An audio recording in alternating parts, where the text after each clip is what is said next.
Hello and welcome back to the Chattercade podcast, where I discuss media in the forms of reviews or topical-based discussions, and I tend to usually combine both as well to, utilise more time. I'm your host, Tranquilly Thomas Hughes, and today I'm going to be doing something I spoke about in the last episode at the end, which is reviewing Assassin's Creed 3 Remastered. Since obviously, as I said, once I played the games as I'm going through, I'll review them. And I kind of botched it with Mirage, not did that one, so I'll have to review that one down the line. To be fair, I'll probably replay it anyway, because I do really want to replay that game. So then I'll review it after I've replayed it. But at the moment, the ones obviously I'm airing as an actual massive long pre-recorded series I'm reviewing. Obviously I've done so far Assassin's Creed 1. Then I did the Ezio collection all in the same video.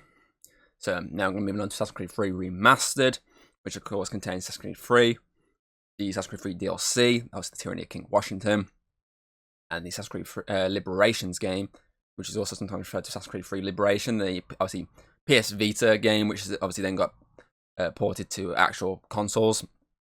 So I'm going to be talking about them. Obviously, I'll try my best to talk about them individually as well. Obviously, at the end, so I didn't with the last one, but this time I actually will give individual ratings because I've got them for the games. The DLC, 50-50 might give it an individual rating on. I might just combine that with Assassin's Creed 3 and just have it a whole combined thing. Debate on that. I don't actually have a rating written down for that one, so we'll see. And then obviously then I'll give an overall rating for the remaster. So, which is, what I'll do for that is I'll average the score between basically what I've done for the two games. Maybe the DLC, as I say, depends. And so I'll start off, obviously, just Assassin's Creed 3 in general. Obviously, I was very much looking forward to playing this game again.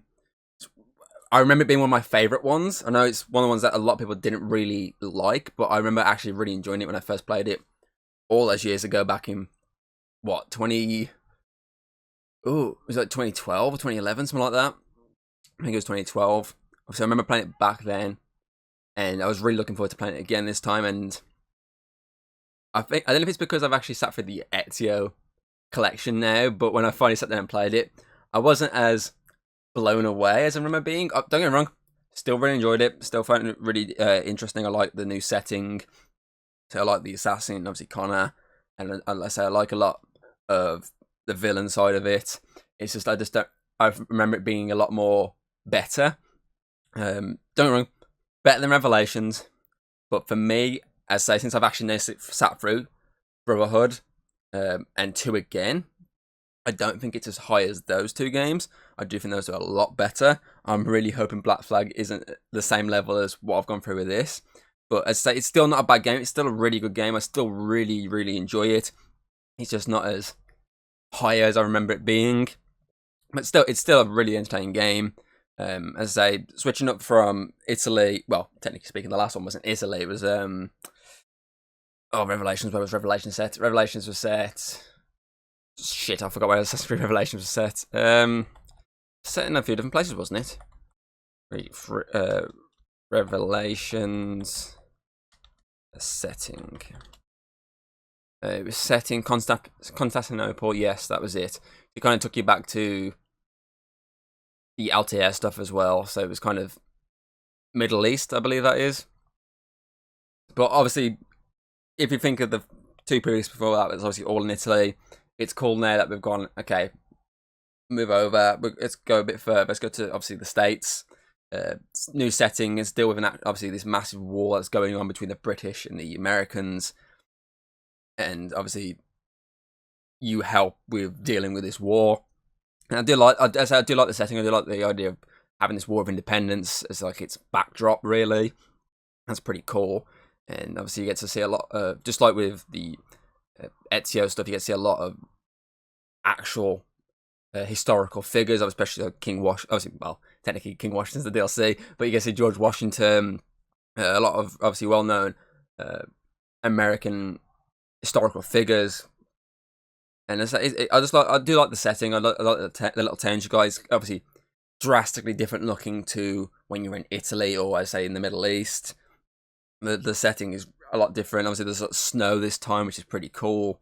There's a lot of wildlife thrown into the mix now, i.e. bears, wolves. I'm pretty sure there's some sort of level of...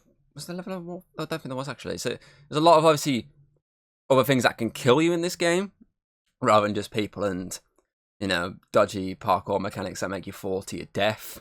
But there's a lot added to this game that wasn't in the last ones, obviously, which is pretty cool. And I do like that they do that with a lot of games. They add a little few extra things and obviously take out some stuff and bring in new stuff. So I know, for example, Black Flag adds a lot of other killer wildlife when it takes away, obviously, the wolves and the bears and stuff like that. So it adds like stuff like alligators, if I remember correctly, or crocodiles. Brain can't remember. Obviously sharks and stuff like that. But obviously that's something to talk about with Black Flag. But as I like with this, that it adds, obviously, I say, a lot more American wildlife. And it's like, okay, well, since a lot of this game isn't just set in cities, because obviously with the Ezio stuff, yes, there was these moments where you were kind of going to the cities, but there wasn't that much to do while going to them. Most of the action was in the cities. I like with this, it adds the idea of hunting, since obviously you're Native American. I like that adds the hunting side of it, so you can just literally, if you want to, just chill and shoot bows and set little traps and stuff, and that's pretty cool to me. I know that one part of the game I just usually kind of got stuck with a lot of animals, and I was just hunting and hunting and hunting. So I say I like that there's a lot more to do between these cities, and as I say, there's a lot of stuff within these wildlife sections, mission-wise, that you have to do. And there's a lot more maps, obviously a lot more places to go to on the map. Obviously it adds more, obviously, naval combat this time, since, yes, there was obviously the boat stuff with the last ones, but it was never really, I don't remember being like full naval in those ones. It's been a couple of months since I played them.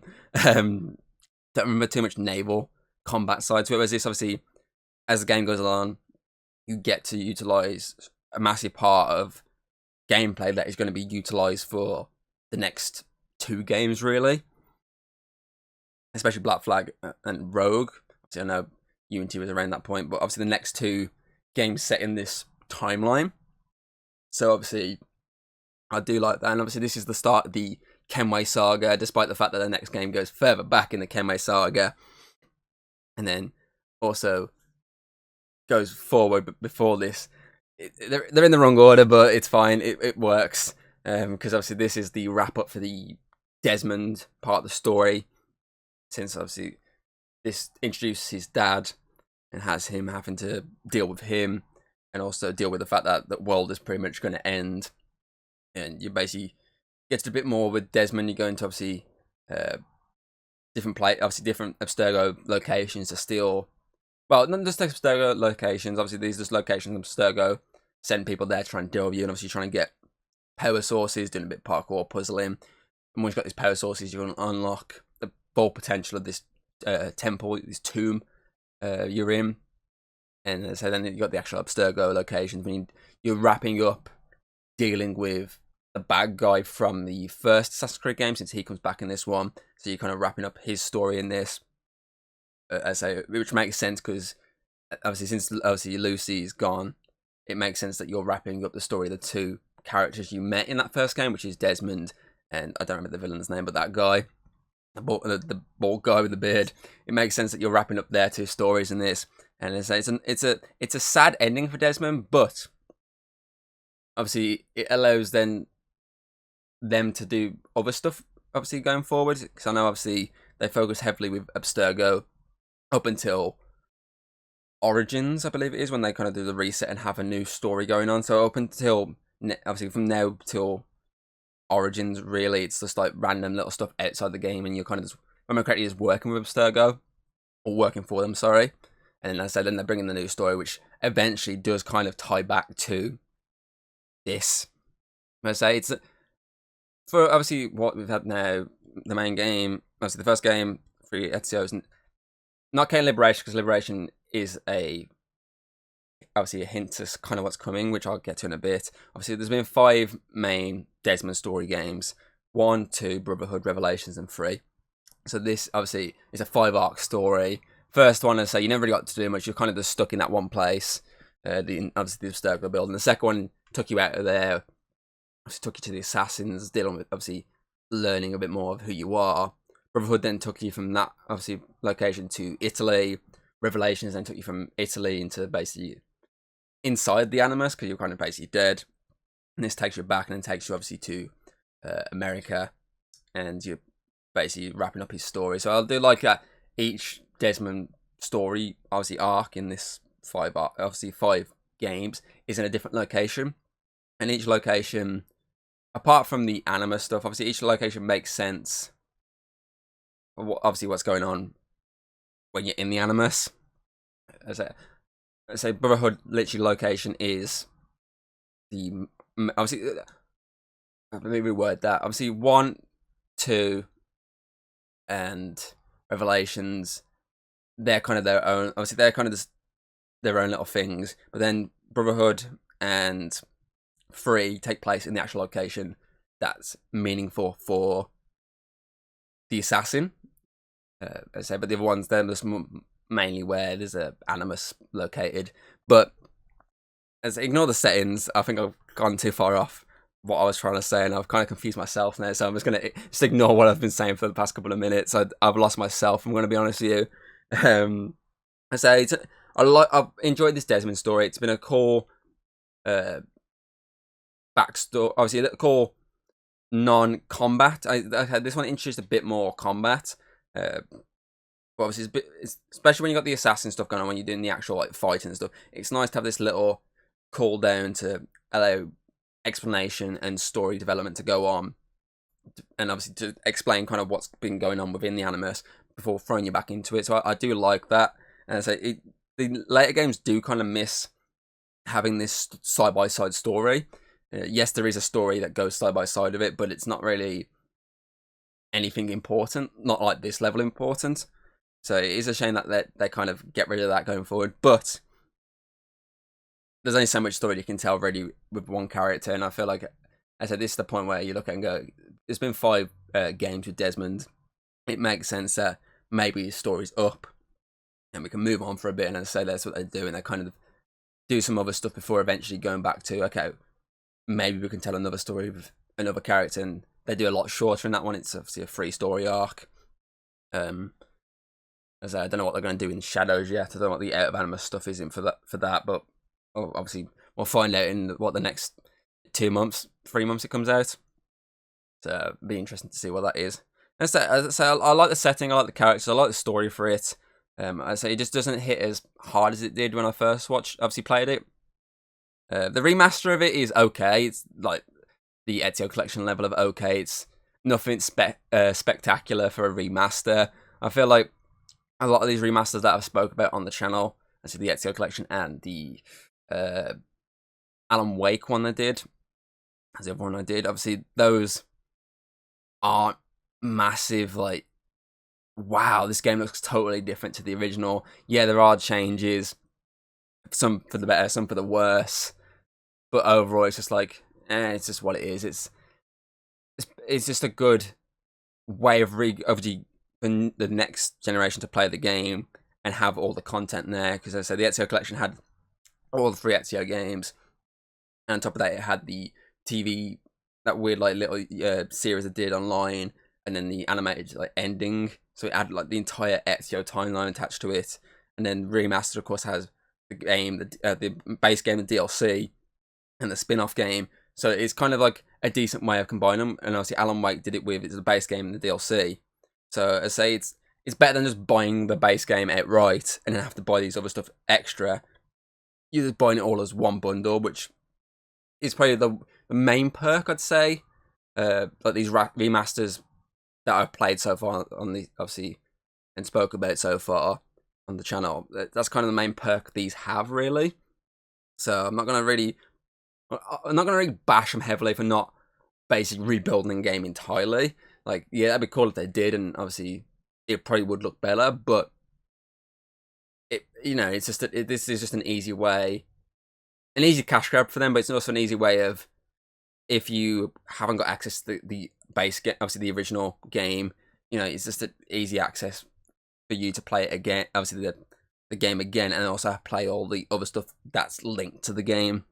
And obviously, if you think of it for obviously the price wise, the prices aren't too bad if you get it right. Obviously, I know this remaster. Obviously, if you bought the Odyssey season pass, you got it for nothing, and that's obviously where I got this. I know I paid for the game. I got it as part of the season pass, which I think is a decent offer really for this. So that's why you can't really. Yes, I know you can buy this separately, I believe, but you can't really. If you got it that way for the season pass, you can't really heavily knock it because, yeah, you've obviously they could have rebuilt it, but you got it part of a season pass. It's just there. It's just a bonus little extra for you to play while you're waiting really for the DLCs to release for the game it's attached to. In this case, Odyssey. But to be fair, Big Odyssey was you could take forever fucking with the game. By the time you fucked around with it so long, the DLC sort of been released. But it's also a good idea of obviously if you're playing Odyssey and you kind of had enough of the new mechanics they built for that, you kind of go, okay, let's just play the older one. It's there for me. So as I say, it is what it is with that. And obviously, for me, the reason why I like this remaster bundle is because it gave me the access to Liberation, which I haven't played, and the DLC for Assassin's Creed 3, which I haven't played up until obviously I sat for it on the channel. So for me, that is a positive. Yes, I could have brought the Liberation separately. Yes, I could have probably brought the DLC. I've got Assassin's Creed 3 on Xbox 360, I think it is. So maybe I could have tracked down the DLC on there, but for me, I feel like it's an easier option having the remastered there and having everything just bundled together for me to easily access. And I think I got this on both PC and Xbox because obviously I brought Odyssey originally on Xbox, and that's where I got the season pass. But then I managed to get Odyssey like a lot cheaper down the line on Steam when I actually got a decent computer. So I think that's where I'm going to work off when I eventually get around to Odyssey. I'm going to work off most of the Assassin's Creed games on PC now. It's just a lot easier for recording purposes. But Assassin's Creed 3 itself is a decent game. It's not as good as I remember it being, but it's still pretty damn good. There's still a lot I really like about it. As I say, settings, characters, story I did like. And let's say there's quite a few elements. If you've never played it, obviously I do recommend playing it. Especially if you're going to sit through like all of them, it makes sense not to skip one because you're missing like a key part of the Desmond story, which is the ending of the Desmond story, and you're also missing a key part of the Kenway story, which is the introduction to the Kenway stuff. But as I say, it's a decent game that got a lot of bash when it first came out. Obviously, the remaster got a lot of bash for obviously just how Ubisoft handle remasters. But obviously, the base game got a lot of negativity from the fan base when it first came out. But I always really enjoyed it, and I still enjoy it. I don't enjoy it as much as I did, but I still really enjoy it. And if I look over my mic and look at my score, I'm going to give the actual Assassin's Creed 3 a 9 out of 10. I still really enjoy it. So I'm not going to go as high as the Ezio ones. I've actually dropped it. Originally, this was like a 9.5 before I started playing it, because obviously going off memory. But when I replayed it, it did drop by this 0.5. But it obviously is what it is. And as I say, then once you finish the story, you've also got access to the DLC, which obviously when you go off back to the menu, the DLC is just right there, which is the Tyranny of King Washington, which is split into 3 episodes. I've never played it, so I didn't know what the fuck I was getting into. All I knew about was slightly the animal powers and the fact that Washington was the villain. That is all I knew about this DLC. So obviously I was going in with a clean slate, and I enjoyed it. It was okay. It was something different. Obviously, it was confusing very early on, and obviously when they finally explained what was going on towards the end, I was like, okay, I understand there. But very early on, it was very confusing. I had some issues with the gameplay with it. It kind of, especially the HUD display that you get on the screen, which tells you obviously information. When you were getting the animal powers in the first chapter, at least first episode, I don't remember the second episode. I think it might have. It wouldn't go off the screen, telling you what basic button to use. It was basically just stuck on the screen. It was doing my head. And the only way to get it off was to turn the game off and put it back on again. That was just a gameplay thing that just pissed me off. I know I had some gameplay issues with the main game, but I think that was just my computer just having enough of that day. And I think I've explained that in the video. there's like a little short out showing how fucked my game went at one point. But as I said, in the DLC, that was the main issue I had gameplay wise, was that stuck on my screen. Parkour was very annoying for both the base game and the DLC. Many times I was trying to do something, just did the opposite or just didn't want to do it. It was just fucking annoying. Then again, that's just parkour in general in any game, apart from Human Fall Flat, which apparently I'm really good at. As seen with the videos I've done with Alex recently, somehow I've actually become really good at that game. I like to think it's all this experience of Assassin's Creed has just got me better at parkour in a completely different game that uses completely different gameplay mechanics for the parkour. But as I say, the DLC, it's a fun little story. It's a nice little expansion. It's the first, obviously, DLC really Assassin's Creed had done, story-wise. And as I say, it was a nice little thing, obviously, when you finish the base game, just to sit around and play. As I say, it adds new gameplay mechanics, i.e. the being able to turn to, like, utilize your spirit animals. So obviously the eagle to fly from point to point, the wolf to go invisible, and then of course the bear just to destroy things. I do like that. It was pretty cool. Obviously, then it also gave it the idea of if you're using them, it also uses your health. So I really liked the pros and cons of that. It's a really cool power, but at what cost? So I thought it was really cool. So my main complaint with the DLC was just the fact that I was confused to hell what was going on. I feel like though it's a complaint, at the same time, I'm going to give it a positive as well for the fact that it kind of made me feel immersed, because obviously Connor in the game, which obviously at that point he was going by his native name, which is a Ratinakaten or something like that. Obviously, he was as confused as hell what was going on, especially for the fact that he knew all these people and was like, why the hell are these people bad now? Why is Washington like an evil dictator? Why has he got like a piece of, obviously, the Apple of Eden, like utilizing it as a weapon? Why is his mom still alive and stuff like that? And it's like, it made, obviously, me being confused. As I say, I'm not criticizing being like, what the fuck? I was so confused what the hell's going on. As at the same time, I felt like the character, so I was like, whoa, I'm in the same boat as he is. I don't know what the hell's going on here. But so it was a nice little story. I did like the fact that it split into 3 parts, so you didn't have to kind of do it all at once. You can play episode 1, and the credits would roll, and that'd be it. You're done. You can take a little break, and that's what I did. I took a little break, then come back another day and did episode 2, episode 3, and I think overall it was like, what? How long did it take? I think that a lot of them in like 4 parts, and I was in like half-hour episodes. So it was like 2 hours of gameplay, obviously across 3 episodes. So that's what, 2, 4, but roughly 6 hours of gameplay extra on top of the base game, and I think that's okay for a DLC. So it was the first time Assassin's Creed really did DLC, so I feel like a 6-hour like expansion was an okay thing at the time. And as I say, it was an interestingly confusing story that added some more gameplay mechanics, changed obviously updated the setting of America, and obviously showed it a bit more destroyed thanks to Washington, who of course in the base game was there trying to eradicate the British rule over America and have it obviously American rule. In this case, he's got his rule, but he's taking that one step further, and that was pretty cool. And as I say, it was just a really interesting little expansion that, you know, if you never played like me, it's just something that was intriguing to play. So yeah, if I was to rate the DLC, do I rate the DLC or not? Yeah, I'll accept that. I say, okay, so my rating for the DLC for this, I'm going to give it an 8 out of 10. As I say, it's a nice little 6-hour expansion to the game. Obviously, adds a few more gameplay mechanics, and as I say, the fact that if you combine, obviously, if you jump straight into this straight after the main game, it's confusing as hell, but it works for what it's trying to do. And as I say, it's just a good way of keeping kind of story going a little bit longer. And it's also interesting, the idea of you're not being shown off as really an assassin in this. Obviously, you're wearing your more obviously native sort of clothes, and that's quite an interesting idea. But yeah, as I say, I feel like an 8 is decent, and that just then leaves me with obviously Liberation, PS Vita game, which then updated to console. As I say, it's crammed into this bundle, which is a game I've never actually played.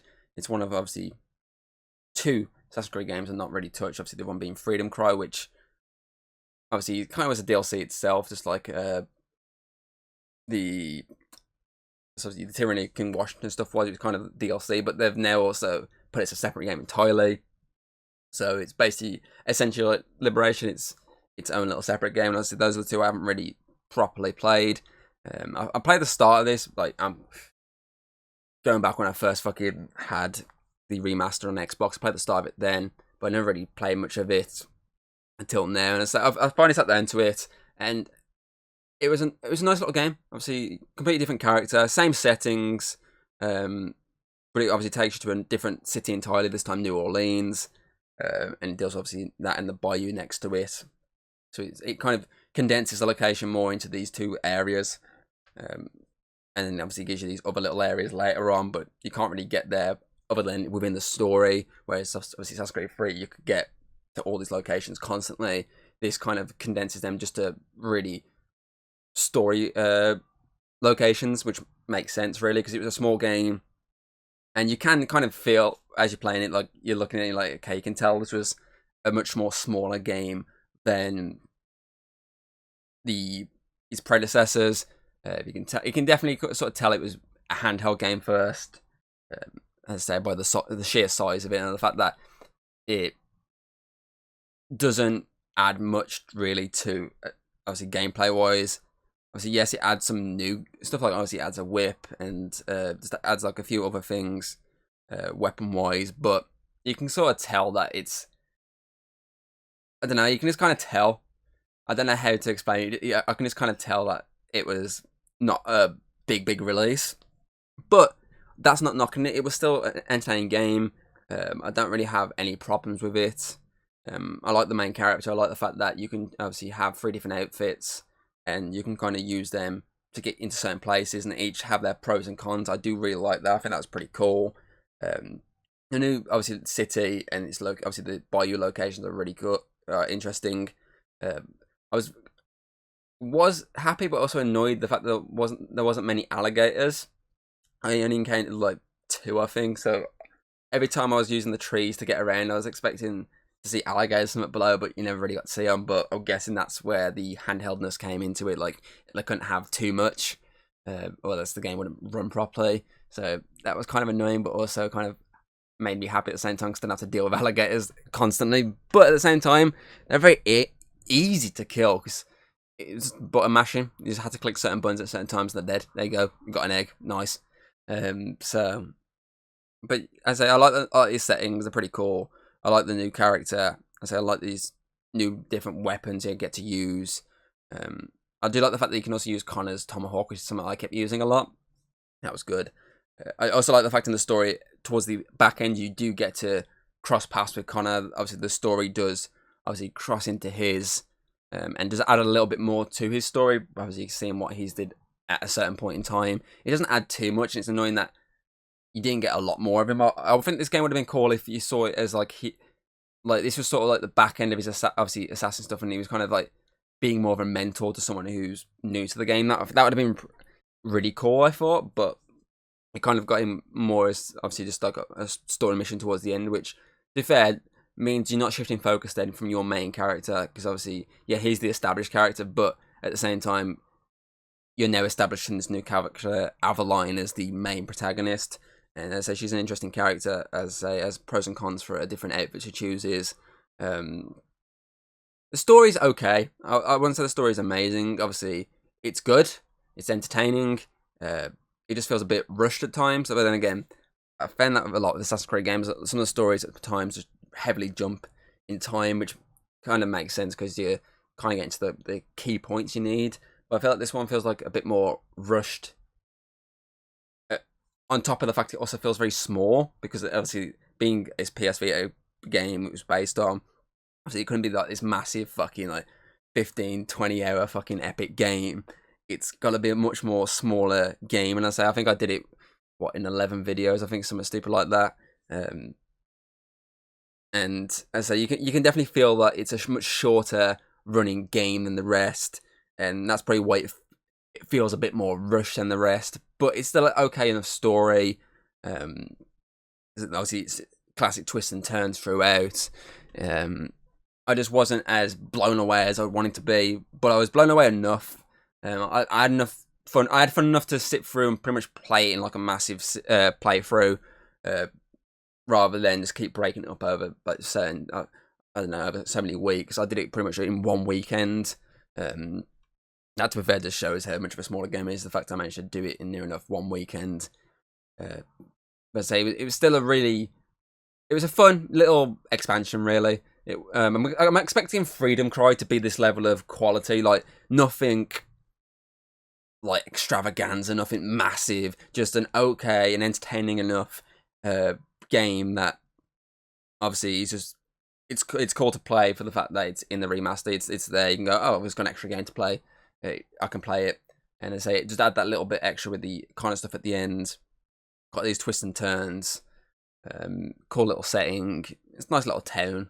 There's not much to do in it. The game there's not many side activities really, but again, that's the kind of it being obviously originally a PS Vita game, so that it's already a con there. But I say it's fun enough. There's not really much to say about it. I didn't really have many Did I have any gameplay problems with this? I don't think I did have anything with this one. This one pretty much run quite smoothly for me. Didn't really have any issues. I mean, the parkour early on seemed to be a bit improved than the main game, but I still found issues later on with it just not wanting to do certain things, or I was attempting to do certain things and it was basically not letting me, but then in the end it let me, and it's just so annoying. But as I say, I like the swap up later on when it takes you to obviously Mexico. It's a smaller area. Yeah, there's some more collectibles lurking around, but there's nothing major. But I say it adds like this new little setting, so you're not just dealing with obviously New Orleans. You're also dealing with obviously, let's say, Mexico, which is a cool little like obviously temples and stuff, which is interesting setting. That's of course where you get the whip, which is a very good mechanic to use, especially when obviously you want to pull someone towards you and just fucking clock on one. That's one thing I do love with Assassin's Creed. I do love a lot the fighting mechanic when you hit certain moves and it will just kind of go into like a slight cutscene as you do, and not like a full cutscene. Like it's more obviously just obviously it's just gameplay you can't touch. It's not cutscene, but you'll know what I mean when you play if you played the games. So I do like a lot of them, and I said this adds some really cool ones I find, especially when you say utilize a whip and you have to fucking like clothesline people. I do like as well with this. There's not many puzzles in this one. Yes, they add some later on, but early on it's very easy to play. And so I say it's also interesting to obviously just like with when you played as Connor and you got to see obviously how people reacted to him, obviously being obviously native. It's interesting to see how people react to obviously this female protagonist. Obviously not just a female protagonist, but also obviously a person of color. Which I say for the time when this game came out, it's pretty cool. Obviously you've got a game with the main characters both a person of color and also females. That's quite cool. And so it's the first female protagonist for Assassin's Creed. What's the next one? Fucking Evie, really. But even then, she's like, it's one of those ones where you could most time the most story requires you to play as Jacob. She's only a small part of it, but still, obviously, it's quite cool that we got a little prelude to basically where some of the games were going later on. And yeah, as I say, it's a good game. It feels obviously rushed at times. Still interesting enough. But as I say, it just has that drag down when it definitely feels like it where it's come from, which is obviously a PS Vita game. Which as I never got to play it on the PS Vita, which I know would have been pretty cool, but as I got to play on the much bigger screen. But as I say, rating wise, I'm gonna give it. What will I give it on there? I'll give it a 7.5 out of 10. I say it's good. It's entertaining. It's definitely my weakest of Assassin's Creed games I've played, and obviously out of all of them really. But it's still an entertaining game. Think of it as just another DLC. That's a good way of thinking. It's just DLC for Assassin's Creed 3 that just doesn't focus heavily on Connor. It's just a new protagonist. But obviously that score then, obviously overall, because the remaster gives it an 8.2 out of 10, which I think was decent. Obviously without the DLC, I originally had it as like an 8.5, but because I've given this review on the DLC, which kind of obviously drags it down a little bit. But I still feel like an 8.2 is decent for the remaster. as I say, it's remaster. The remaster's cool because of the fact that it gives you the base game, DLC, and Liberations all combined into one. But as I say, as a remaster itself, it's nothing like extravaganza in terms of visual looks as you'd hope it would be. It's just what it is for a remaster. So not many games that remaster themselves do that. Some games now do. A lot of games now tend to rebuild the game entirely. I mean, look at Last of Us. They did it. Until Dawn's doing it now. They tend to rebuild and actually add some stuff to it. So I do like how remasters are going now. But of course, remasters of this sort of era when this came out, this is pretty much a run-of-the-mill remaster. That's main pro is that you've got more than just the base game to play. So yeah, obviously, if you haven't checked out my playthrough of any of the Assassin's Creed free remaster stuff, you can check that out. To say I've got the base game, the DLC, and the Liberation stuff. They've all finished now. By the time this podcast goes out, if you're not into the Assassin's Creed free stuff, you've also got the Assassin's Creed 2 stuff, Brotherhood, Revelations, Mirage. That was a live stream I did, and the Assassin's Creed 2007 game. That's all there. You can check all them out. I will link them in the description below on YouTube. Obviously, I will also link the podcast that I did for Assassin's Creed. Obviously, the other remasters. And obviously, if you want to check out the rest of the podcast, obviously you can check it out on Spotify, Apple Podcast, Audible. The list goes on, and podcasting sites you probably will find this on. And yeah, obviously, if you're interested in Assassin's Creed, I'm going to be moving on to Brotherhood. I've done Brotherhood. I'm going to be moving on to Black Flag within the next few weeks. So that's going to be something interesting to watch. And when I finish that, what I'll do is I will play Freedom Cry, and then I might hold off on Black Flag, the review on this. I might wait till I've done Rogue. I will debate that internally. I might cram Black Flag, Freedom Cry, and Rogue into one big review, since that's the rest of the Kenway Saga. So I might cover it like that. But I'll discuss that with myself. I'll also ask what people their opinion, what they think's best for it. But we'll see. So yeah, obviously, if you played Assassin's Creed 3 Remaster, what do you think of the remaster? Did you like it? Didn't you like it? Put your thoughts in the comments below. Obviously, if you played just the base games, give your thoughts on them. Assassin's Creed 3, the DLC itself, Tyranny King of Washington, and the Liberations game. If you played any of those 3 games, I say it doesn't have to technically be the remaster. It can just be the base game. Obviously, the original games. If you played any of them, put your thoughts below. I say pros, cons, what you like. I say what you like, what you didn't like, and yeah, obviously that is it. I don't know what I'm going to be doing next week. I'm going to decide on that. I know at some point I might be sitting there with Alex finally to do a podcast. We've had this discussion, but we'll see on that. Obviously when it comes to it. But until then, I hope you enjoy this episode, and I do hope to see you next time. Goodbye.